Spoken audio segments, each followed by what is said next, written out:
나 어제 천왕봉에 다녀왔어. 끝. 그러면 얼마나 말이 재미가 없습니까? 나 어제 천왕봉에 다녀왔는데 구절초가 정말 숙부쟁이가 그렇게 멋지게 만발했더군. 올라가는 길은 너무나 힘들었지만은 내려올 때는 기쁨이 있었지. 이런 어려움도 있었고 이런 좋은 점도 있었다. 이렇게 이야기를 하면 이야기의 내용이 훨씬 풍성하겠죠. 산을 출발해서 산을 정상에 오르기까지, 우리가 시작해서 무언가를 끝내기까지는 그 결과만 있는 것이 아니죠. 그 사이에 수많은 이야기가 숨어 있겠습니다. 이스라엘은 유월절을 기점으로 애굽에서 출발했습니다. 그리고 오늘 본문에서 오늘 이스라엘 백성들은 홍해 바다를 건너고 이제 바로의 추격에서 완전히 벗어나는 큰 은혜를 입게 되었습니다. 시작은 유월절이고 끝은 홍해 도하입니다. 그런데 시작과 끝만 있는 것이 아니고 그 사이에는 많은 이야기가 숨어 있다. 오늘 본문 다음 장인 출애굽기 15장은 모세와 미리암이 하나님께서 자신들을 홍해를 건너게 하신 것에 대해서 감사하며 찬양을 드립니다. 어디에서? 홍해 바다에 서서. 그런데 오늘 이 출애굽기 15장의 내용을 계시록 15장의 말씀에 요한이 가지고 와서 바로 하나님께서 천국에 구원받은 성도들이 불 섞인 유리 바다에 서서 하나님을 찬송하는, 하나님이 구원을 주신 것을 찬송하는 그림으로 재해석합니다. 그러니까 지금 요한이 계시록 15장에 말하는 것은 홍해를 건넌 사건을 천국으로 입성하는 것으로 해석했다 하는 것이죠. 그렇다면은 이것을 바탕으로 성도의 구원의 서정으로 우리가 이것을 재해석해 본다면, 본문을 재해석해 본다면 유월절 사건은 성도의 구원의 출발이라고 할 수 있겠고, 오늘 홍해를 건넌 사건은 오늘 성도가 우리의 구원을 마치고 천국에 입성하는 것으로도 해석해 볼 수 있겠다 하는 것입니다. 구원받은 성도가 천국을 입성하기까지, 완성하기까지 신앙의 시작과 신앙의 마무리, 그 사이에는 얼마나 많은 이야기들이 있겠습니까? 오늘 출애굽과 홍해 도하 그 사이에는 결론은 이미 정해져 있습니다. 하나님이 홍해를 건너게 하셨어요. 그것은 우리가 다 아는 바이지요. 그러면 하나님께서 그 홍해를 건너게 하시는 그 사이, 바로 유월절에서부터 홍해도와 그 사이에는 어떤 일이 있었는지 오늘 본문을 중심으로 살펴보고자 합니다. 첫째로 추격의 역사가 있었습니다. 오늘 본문 1절로 7절이 그 말씀을 하고 있는데, 오늘 1절에서 2절 말씀을 같이 한번 읽어보도록 하겠습니다. 시작.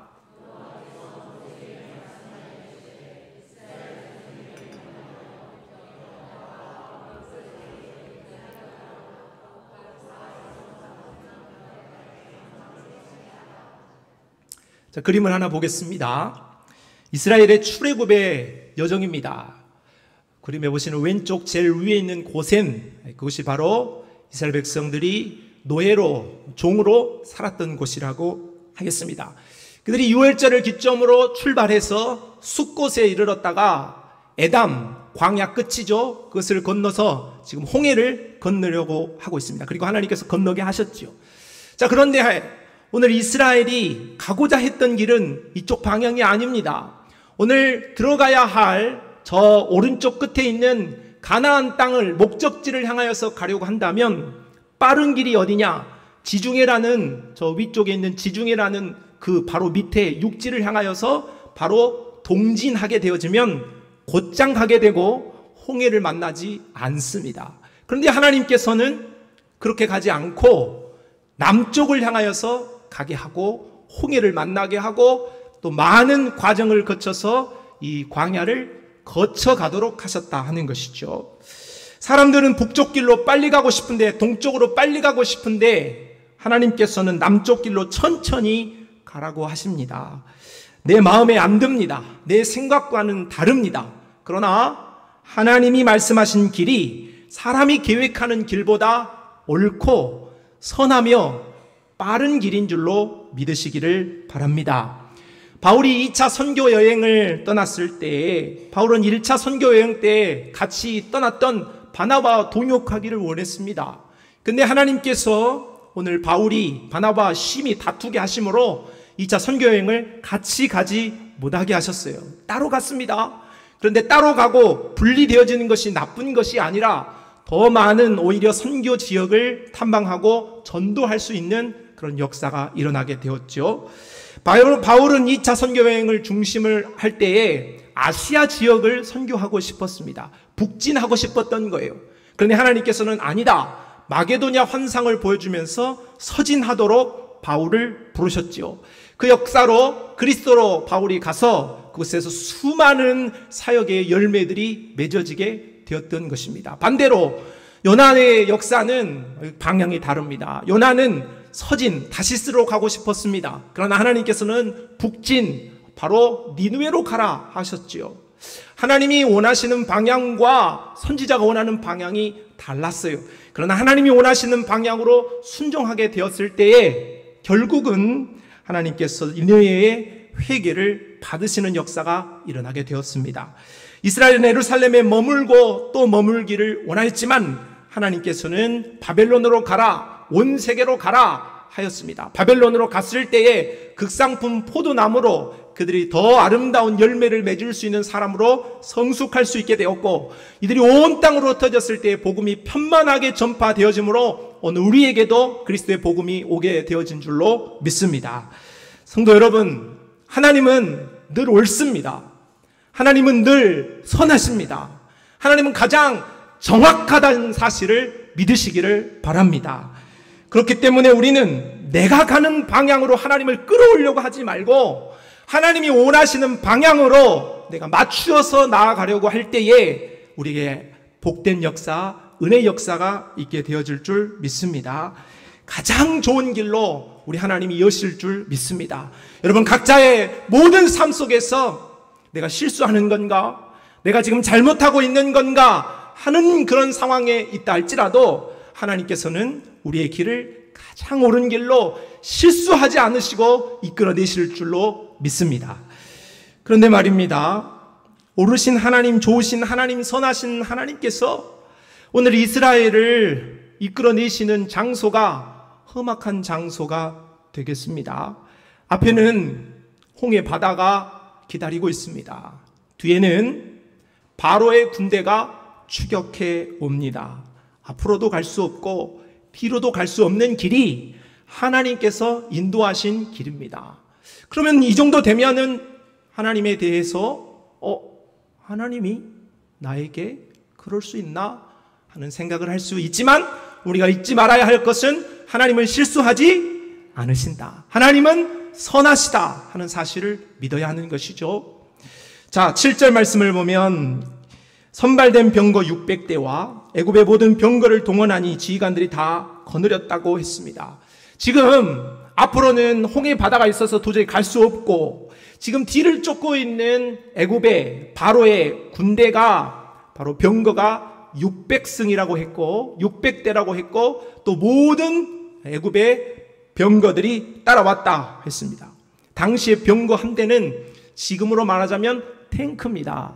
그러니까 얼마나 무시무시한 군병력이 지금 이스라엘을 따라오고 있는지 모릅니다. 그리고 지휘관들이 있었다고 했으니 그들은 모두 군사 훈련되어진 정예 군이었다고 할 수 있겠습니다. 아주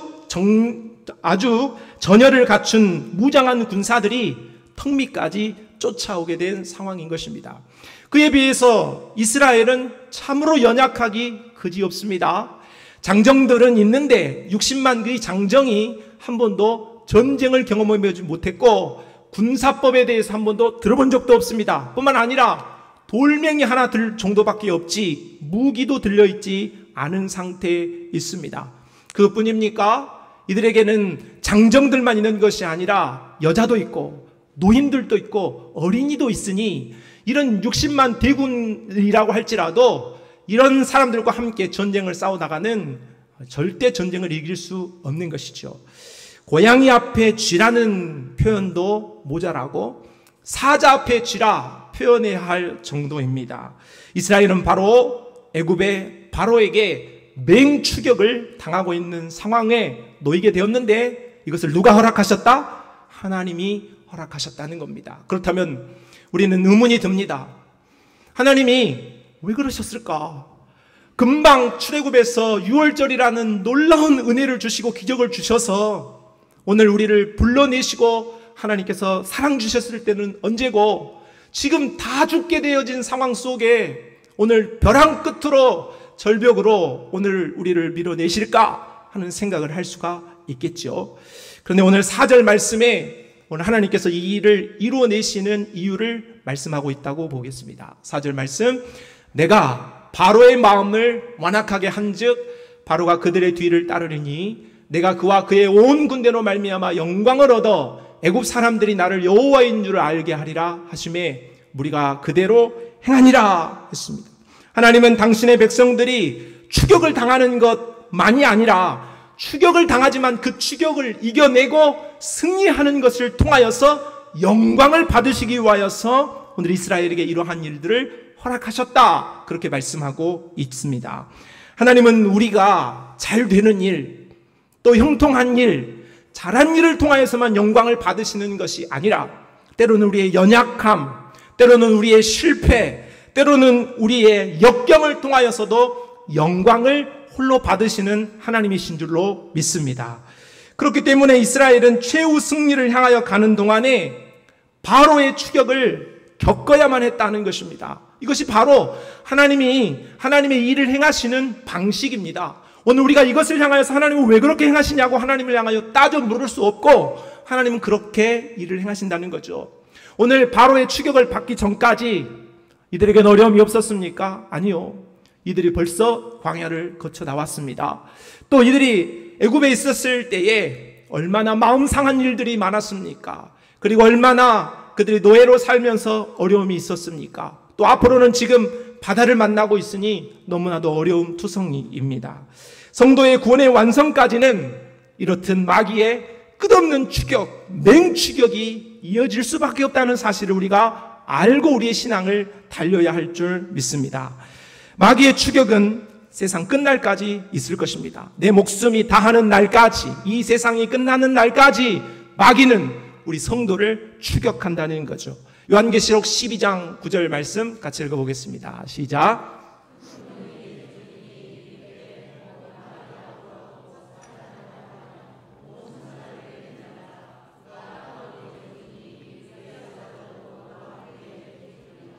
마귀, 귀신, 이들은 예수님이 십자가에 달리심으로 패배했습니다. 그래서 하늘에서 하나님으로부터 쫓겨 이 땅으로 떨어졌다 말하죠. 자, 그런데 이들이 마지막 순간, 바로 예수 그리스도의 재림의 순간까지는 활동을 할 수 있도록 하나님의 허락을 받았습니다. 그렇기 때문에 이들의 마음은 우리가 하나님한테 진 것이 분하다 하는 생각과 하나님 앞에 사랑을 입는 성도들은 정말 꼴보기 싫다. 우리를 향한 시기와 질투의 마음이 동시에 있는 것이죠. 그런데 때는 얼마 남지 않았습니다. 우리 예수 그리스도의 재림이 머지않았기 때문에, 자기들이 활동할 수 있는 날이 머지않았기 때문에 그 긴박한 마음을 가지고 이 마귀와 귀신은 우리 성도들을 추격하는 것입니다. 속도를 내는 것이죠. 우리를 향하여 삼킬 듯이 다가오는 것입니다. 베드로전서 5장 8절 말씀에 근신하라 깨어라 너희 대적 마귀가 우는 사자같이 두루다니며 삼킬 자를 찾나니. 여러분, 사자의 음성을 들어보셨죠? 강아지의 울음소리와 달라요. 사자의 울음소리는 천지를 진동케 합니다. 마귀가 우리를 추격하고 우리를 공격하는 것은 장난이 아닙니다. 참으로 어려운 일이고 참으로 힘든 일이라고 할 수 있겠습니다. 그러나 오늘 이렇게 마귀의 맹추격이 없는 것이 아니고 귀신이 우리를 괴롭히는 것이 없는 것이 아니나, 그러나 오늘 우리 성도는 오늘 우리가 그런 공격을 받는다고 해서 두려워하거나 염려하거나 신앙을 내려놓거나 쫄지 말아야 할 것입니다. 왜냐? 바로 우리 하나님께서 우리의 결론을 이미 정해 놓으셨기 때문이죠. 요한계시록 7장 13절로 14절의 말씀을 같이 읽어봅시다. 장로 중 하나가 응답하여 나에게 이르되 이 흰옷 입은 자들이 누구며 또 어디서 왔느냐? 내가 말하기를 내 주여 당신이 아시나이다 하니 그가 나에게 이르되 이는 큰 환난에서 나오는 자들인데 어린 양의 피에 그 옷을 씻어 희게 하였느니라. 아멘. 오늘 우리가 이 땅을 살 때 우리는 마귀와 귀신과 세상으로부터 공격을 받고 추격을 받기 때문에 환난의 때를 당하고 있는 것입니다. 성도가 신앙생활 한다는 것은 쉬운 일이 아닙니다. 어렵습니다. 늘 싸움입니다. 늘 공격을 받죠.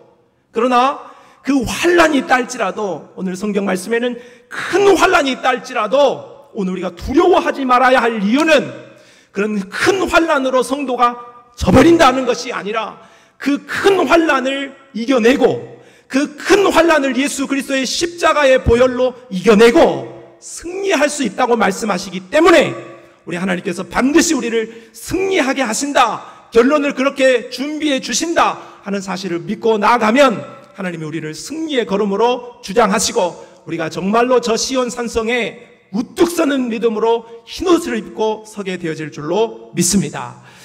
이스라엘은 하나님의 구원의 약속을 받았고 그들이 하나님의 약속을 받고서 아예 믿음이 없었던 것 아니에요. 그들이 하나님의 약속을 받았고 오늘 성도가 천국에 대한 약속을 받은 것처럼 그 약속을 받았기 때문에 이들이 길을 나선 것 아니겠어요? 믿음이 없었다면 길을 출발하지 않았을 거예요. 그런데 그들이 길을 나서고 출발하였는데 그들의 마음 상태가 8절 말씀에 기록되고 있습니다. 이들의 마음은 담대함이었다는 거예요. 담대히 나아갔다 기록하고 있어요. 그렇지만은 담대히 한번 싸워보고 담대히 하나님 섬겨보고 그렇게 하나님 앞에 서기를 원했지만 그들이 당하는 추격 앞에 여전히 두렵고 여전히 불신앙이 들고 여전히 힘이 들었다 하는 것입니다. 성도들도 마찬가지요. 하나님께서 우리에게 최후 승리를 보증하고 계시지만 그러나 성도는 여전히 두렵습니다.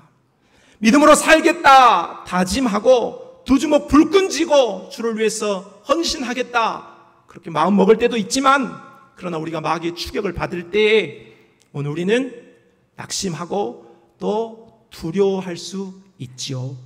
자, 그렇다면 우리가 이런 마귀의 추격을 이겨낼 수 있는 방법은 없을까요? 오늘 25절 말씀 보면 같이 읽어봅시다. 애굽 사람들이 이르되 여호와가 그들을 위하여 싸워 애굽 사람들을 치는도다. 여러분, 오늘 우리가 우리의 싸움을 싸우면 두렵습니다. 오늘 이스라엘 백성들이 바로와 싸울 수 있습니까?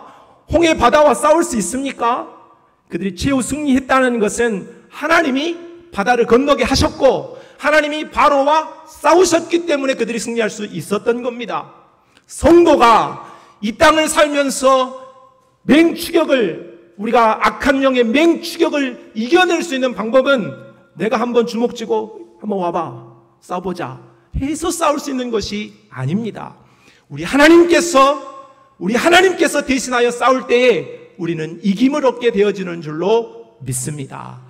사랑하는 성도 여러분, 우리가 믿음으로 살면서도 넘지 못할 산이 있고 넘지 못할 분노가 있습니까? 넘지 못할 슬픔이 있고 넘지 못할 문제가 있습니까? 여러분이 아무리 그 문제 가운데에서 머리를 부딪히면서 헤딩을 해보십시오. 내 머리만 깨질 뿐입니다. 그러면 오늘 우리는 어떻게 하면 그런 문제들을 넘어설 수 있겠습니까? 바로 우리 하나님께 그 문제를 맡겨 드릴 때에 우리 하나님께서 대신 싸울 때에 그 문제를 이겨서는 은혜를 입게 되어질 줄로 믿습니다. 내가 싸우는 것이 아닙니다. 마귀를 대적하는 것은 내가 하는 것이 아닙니다. 오직 우리 하나님께서 그 일을 행하실 때에 내가 승리를 얻을 수 있음을 믿고 우리는 이 땅으로 살며 구원의 백성으로 살며 마귀의 맹추격을 받지만은 최후 승리를 얻을 수 있다는 믿음과 그 모든 과정 속에서 우리 하나님이 나를 대신하여서 싸우며 우리에게 승리를 주시는 믿음을 가지고 주만 의지하여서 끝까지 승리하는 믿음의 백성들이 다 되시기를 바랍니다. 두 번째로 오늘 우리가 애굽으로 나와서 이 최후 승리를 얻기까지는 갈등의 일들도 있다는 거죠. 오늘 이스라엘 자손들은 바로의 추격을 눈으로 보며 말합니다. 11절 말씀을 같이 읽어봅시다. 그들이 또 모세에게 이르되 애굽에 매장지가 없어서 당신이 우리를 이끌어내어 이 광야에서 죽게 하느냐? 어찌하여 당신이 우리를 애굽에서 이끌어내어 우리에게 이같이 하느냐? 이스라엘 백성들은 지금 하는 말의 뜻은 이미 죽었다는 겁니다. 야, 앞으로도 못 가고 뒤로도 못 가고 우리는 도간에 든 쥐다. 이미 끝났다. 우리는 졌다. 우리 죽었다. 하는 고백이지요. 부정적이고 비관적인 모습입니다. 그런 태도는 원망으로 나타나게 되어 있습니다. 12절 말씀. 우리가 애굽에서 당신에게 이른 말이 이것이 아니냐? 이르기를 우리를 내버려 두라. 우리가 애굽 사람을 섬길 것이라 하지 아니하더냐? 애굽 사람을 섬기는 것이 광야에서 죽는 것보다 낫겠노라 했습니다. 이 말의 뜻은 야 그냥 종으로 살되 내버려 두지 왜 우리를 구원했느냐는 것이죠. 이 말을 지금 지도자인 모세를 향하여서 더 나아가서 하나님을 향하여 하고 있는 것입니다. 그냥 종으로 살 때가 좋았다. 그냥 세상에 있을 때가 좋았다. 뭐 하려고 우리를 이곳으로 구원해내가지고 우리가 이런 어려움을 당하게 하느냐 하는 것이 오늘 이스라엘의 상태예요. 자, 그런데 반면 모세의 상태도 봅시다. 13절로 14절 모세가 백성에게 이르되 너희는 두려워하지 말고 가만히 서서 여호와께서 오늘 너희를 위하여 행하시는 구원을 보라. 너희가 오늘 본 애굽 사람을 영원히 다시 보지 아니하리라. 여호와께서 너희를 위하여 싸우시리니 너희는 가만히 있을지니라. 이렇게 말합니다. 모세가 지금 이 말을 하는 거예요. 모세가 하나님이 함께 하신다. 두려워하지 마라. 하나님이 구원해 주신다. 너희는 가만히 있어라. 하나님이 대신 싸운다.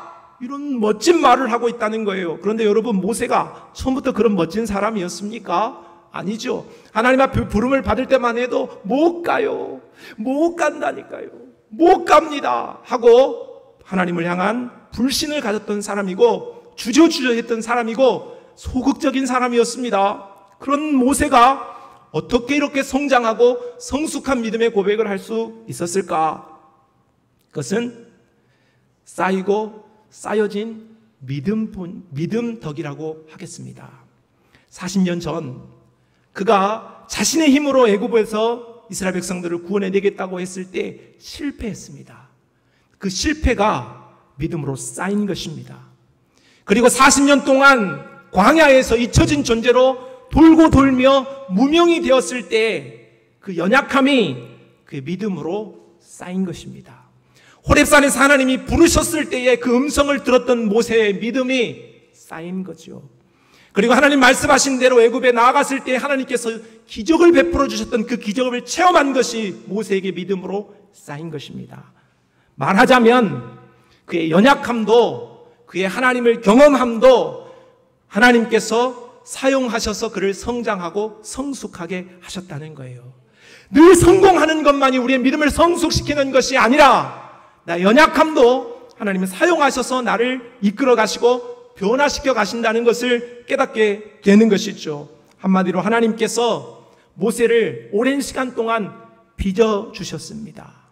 하나님께서 간섭하셨고 만들어내셨습니다. 그래서 오늘 모세는 참 멋진 믿음의 고백을 하면서 정말로 불평하고 원망하고 있는 이스라엘 백성들을 향하여서 설득하고 있는 거예요. 하나님이 자신을 찾아오셔서 믿음으로 설득하였듯이 자신도 이제 믿음 없는 이스라엘을 향하여서 설득하고 있다. 저는 한 주간 이 말씀을 묵상하면서 이스라엘의 모습과 모세의 모습, 그리고 모세의 모습과 이스라엘의 모습 속에 오늘 우리의 모습을 보았습니다. 우리도 어느 날은 성령 충만 받아가지고 어느 날 막 기도 많이 해가지고 은사도 받고 하나님 은혜도 체험해서 하나님이 세상에서 나만 사랑하는 것처럼 느낄 때가 있어요. 저도 성령의 은혜를 받고 하나님의 회심의 역사가 있을 때 세상 모든 사람 중에서 하나님이 나만 사랑하는 줄 알았어요. 진짜 그렇게 생각이 들어요. 정말로 하나님이 나만 아끼는 것 같고 말씀을 목사님이 전해도 어쩜 그렇게 목사님이 나한테만 설교하는지 우리 집에 왔다 갔나 싶은 생각이 들 정도로 그렇게 은혜를 받을 때가 있어요. 또 그러나 어느 날은 세상 없는 그런 은혜가 다 떨어져 가지고 믿음의 사람보다 못해. 예수 안 믿는 사람도 못한 그런 자세를 가질 때가 있단 말이에요. 입속에 불평이 막 어디 비 맞은 누룽지처럼 퉁퉁 부어가지고 불평만 쏟아놓고 하나님 앞에 말씀으로 살지도 못하고 기도하지도 못하고 뭐든지 불평하고 할 수 없다고 하고 그렇게 공동체를 무너뜨리는 그런 상황에 놓일 때도 있는 것이죠. 어쩌면 우리는 모세의 모습과 이스라엘의 모습, 신앙인의 모습과 불신앙의 모습, 그 둘 사이를 갈팡질팡하는, 갈등하는 그런 존재가 아닌가 하는 생각을 해보게 되었습니다.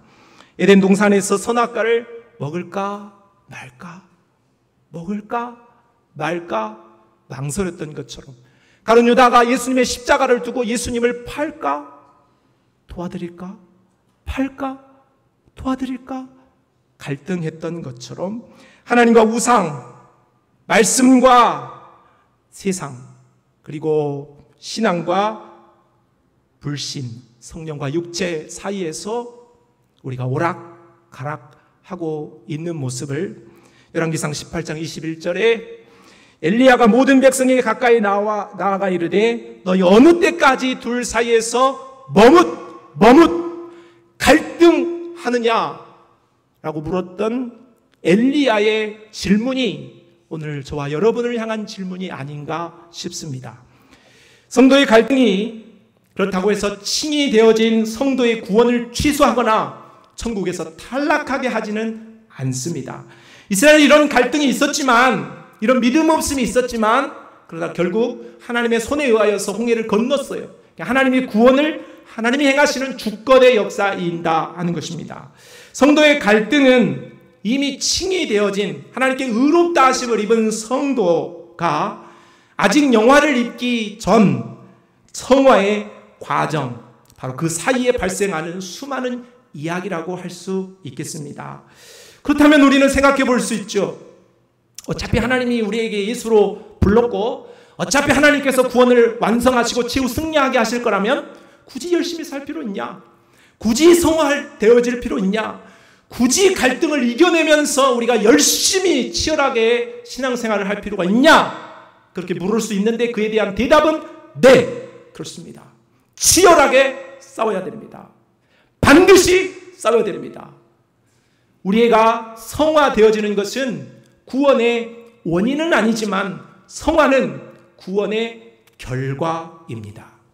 오늘 사과나무에 사과가 살아있으면 열매를 맺습니다. 그 열매가 없다 하는 것은 그 사과나무가 죽었다 하는 것이죠. 오늘 우리가 믿음으로 살겠다라는 뜨거운 열정, 비록 넘어지고 비록 실수하고 비록 져도 내가 믿음으로 살겠다, 하나님을 위해서 살겠다 하는 그 열정이 우리 안에 일어나지 않는다면 우리는 우리의 구원을 점검해 보아야 됩니다. 우리가 죽은 것 아닌가 생각해 보아야 합니다.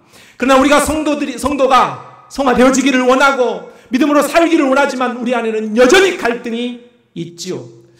그러나 우리는 이렇게 성화되어지는 것이 갈등하지만 우리가 승리를 향하여서 나아가는 것이 하나님의 소원이고 하나님의 기쁨이라는 사실을 알아야 하고, 또 오늘 우리가 이 땅에 그렇게 갈등을 이겨내면서 성화되어지는 과정에 하나님이 우리에게 주신 약속하신 은혜와 복이 있다는 사실을 생각해야 합니다. 로마서 14장 17절 말씀을 잠을 깨고 읽어봅시다.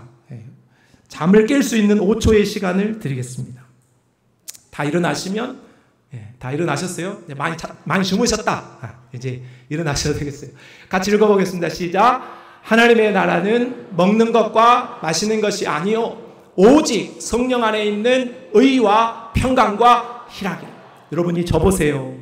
여러분이 성화되어지지 않고 하나님의 뜻에서 거슬리고 믿음으로 구원받은 성도가 육에 지고 세상에 지고 마귀에 접으세요. 마음이 편한가요? 절대 편할 수 없습니다. 구원받은 성도라고 한다면 죽을 맛입니다. 죽을 맛이 정말로 모래를 씹는 것과 같아요. 그러나 성도가 믿음으로 살고 갈등을 이겨낸다면 그 하나님의 성화되어지는 하나님의 뜻대로 살아가려고 하는 성도에게 하나님께서 하나님의 나라를 우리가 경험하게 하세요. 그것이 바로 하나님 안에서, 예수 안에서, 성령 안에서 누릴 수 있는 평강입니다. 희락입니다. 여러분에게 이러한 희락의 역사, 평안의 역사가 있게 되기를 바랍니다. 그러면 우리는 어떻게 하면 이러한 성화의 과정을 통하여서 정말로 믿음의 갈등을 잘 이겨낼 수 있을까? 왕도가 있으면 좋겠는데 왕도가 없습니다. 성경은 우리에게 단순한 이야기를 하고 있습니다. 하나님의 말씀을 사랑하고 그 말씀을 연구하고 그 말씀대로 순종하는 것, 기도하는 것, 예배하는 것, 그리고 하나님을 섬기는 것, 이것 아주 화려한 어떤 것이 아니라 아주 단순하지만 아주 고전적이지만 하나님께서 우리에게 성화를 이루어가고 갈등을 이겨낼 수 있는 방법으로 주신 것들입니다. 그런데 오늘 여기에 한 가지 더한 말씀을 드리고자 합니다. 본문에서 오늘 갈등을 이겨낼 수 있는 한 가지 힌트를 또 발견하게 됩니다. 오늘 10절 말씀을 같이 읽어보겠습니다. 시작.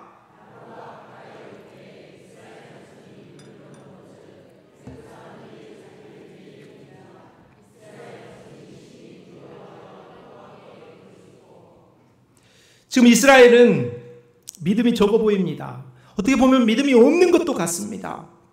애굽에서 나오기는 했는데 정말로 믿음이 없어 보여요. 그런데 그렇게 믿음이 없어 보이는 것 같은 이스라엘이 잘한 일이 있다 하는 것이죠. 10절 말씀에 여호와께 부르짖었다. 믿음이 없는지 믿음이 약한지 그건 우리가 판단할 수 없지만 그런데 그들의 연약함 속에서 그들은 하나님을 향하여 부르짖었다. 성도가 신앙의 갈등에 빠지고 믿음 안에 탈락하게 되어지면 모든 것이 혼란스럽습니다. 그리고 모든 것이 의심스럽습니다. 모든 것이 부정적이 되고 말지요. 그런 상황에서 오늘 우리가 할 수 있는 일, 그 모든 상황을 깨고 돌파할 수 있는 가장 중요한 방법이 오늘 10절에서 가르치시는 대로 부르짖는 일인 줄로 믿습니다. 따라합시다. 부르짖으라. 부르짖으라. 오늘 우리가 믿음이 확신이 없다 할지라도, 믿음이 약하다 할지라도 오늘 우리가 하나님을 향하여서 갈등을 깰 수 있는 방법은 하나님을 향하여 부르짖는 것입니다. 오늘 우리가 하나님을 향하여 부르짖을 때에 오늘 우리가 당하는, 성도가 구원을 얻어가면서 당하는 모든 갈등 속에서 오늘 우리가 모든 갈등을 이겨내고 평강과 희락의 역사로 우리 하나님께서 이끌어내실 줄로 믿습니다. 말씀을 마치겠습니다. 성도는 믿음의 출발을 하여서 믿음의 목적지까지 가고 있습니다. 그러나 그 사이에는 추격이 있습니다. 마귀의 추격이죠. 그리고 갈등이 있습니다. 외적인 어려움, 내적인 어려움 우리 모두에게 있습니다. 그러나 중요한 것은 하나님께서 구원받은 우리가 오늘 우리의 노력으로 구원을 완성하게 하시는 것이 아니라 하나님의 주권으로 우리를 붙잡고 우리를 견인하여서 천국에 우뚝 믿음으로 세워내실 줄로 믿습니다. 그것을 확신으로 갖고 우리 주 예수 그리스도를 따라갈 수 있기를 바랍니다. 그러나 우리가 그 승리를 확신한다고 해서 대충 살고 함부로 살아서는 아니 되겠습니다. 이 땅을 살면서 오늘 우리는 우리 예수 그리스도와 더불어서 마귀의 추격을 잘 뿌리치고 갈등도 잘 이겨내서 천국까지 안녕히 돌아가시기를 바랍니다. 하나님 아버지 감사합니다. 오늘 우리에게 말씀하신 대로 우리가 이 땅을 사는 동안에 마귀의 추격도 있고 여러 갈등도 있지만 이 모든 것을 우리 주 예수 그리스도의 힘으로 잘 이겨낼 수 있도록 은총을 베풀어 주시옵소서. 예수님의 이름으로 기도합니다. 아멘.